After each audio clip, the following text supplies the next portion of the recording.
Hi guys! Well, Vlogger Yarn! I just want to share with you how I made this mini plant keychain using fuzzy wires.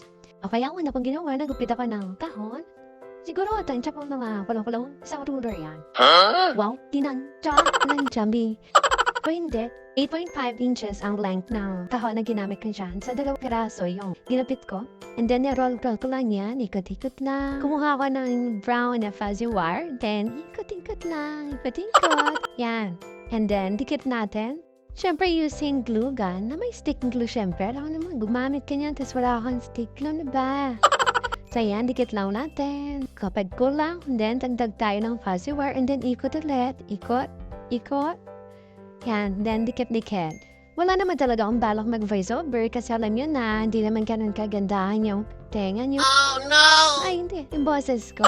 Kasi 3 minutes to eh. Sa baka mainip kayo, pero mukhang nabwisit lang kayo. Okay, kuha ulit tayo ng panibagong fuzzy wire. So, syempre, ibang kulay naman. So, mas okay sana ako color green kasi nampusan ako yun ng fuzzy wire na green. So, I chose yellow na lang. So, ayan. We're going to make yung pinakang parang sprout. So, yan. Ganyan. Gayahin nyo na lang. Paano kong ginawa? Just me. Nag-video pa ng voiceover. Wala namang kwenta. Okay, pero seriously, gayahin nyo na lang yan. Slow mo nyo na lang, B. Kasi hindi ko pwede yung hindi fast forward ka. Butin tayo dito ng isang taon. So, ayan. After natin yung idikit, let's have another fuzzy wire. Siyempre, dapat kahuna siya. And then, yan, iikot lang natin dun sa pinakang sprout. Dikit-dikit ulit using stick glue. So, ayan, ikot lang natin hanggang ma-cover up natin yung pinakang space. Let's have another fuzzy wire. So, color brown ulit. Yan, indikot ko lang siya sa pinakang, ng ball pen. Ano ba ang tawag? Basta yun lang sa loob ng ball pen. And then, after nyan, idikit lang natin siya ulit dito sa pinakang gilid. So, kuhanin natin ito pinakang. Gagawin natin mata. Okay, dikit lang natin siya dyan.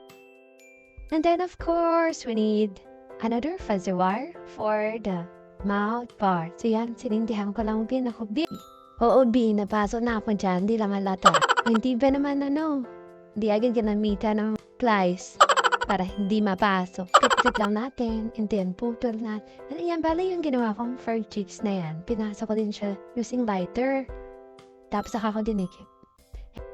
And then, tada! Okay, pwede na tayo maglagay ng keychain ring. And then, boom! Panis. Diba tapos na? So yun lang, walang kakwenta-kwenta yung voice over. Sorry na. Okay, scroll ka na, B.